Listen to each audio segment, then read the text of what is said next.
সমস্যা, সমস্যার শেষ নেই। ঠিক ঠিক, হ্যাঁ, কল্পনাদির ছেলে আছে না, কল্পনাদিও জানে। ও কল্পনাদি, আমরা সবাই একসঙ্গে শাশুড়ি হব, তাই না বলো?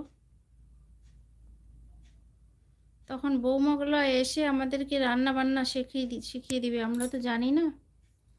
কে কি পারো না সব শিখিয়ে দেবে গো। এই যে কল্পনাদি কি কি জানে না সেগুলো শিখিয়ে দিবে। আমি কি জানি না আমার ছেলের বউ শিখিয়ে দেবে। আমার ছেলের বউয়ের কাছে আমি অনেক কিছু শিখবো।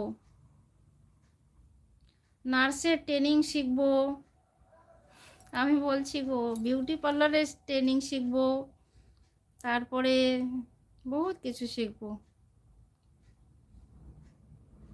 তোমরা আগে শাশুড়ি হও, তারপর আমি হব। হ্যাঁ, তুমি লাস্টে হবে। আমার ছেলের বউয়ের কাছে নার্সের ট্রেনিং শিখবো, ডাক্তারি শিখবো, পার্লারের কাজ শিখবো, রান্না শিখবো।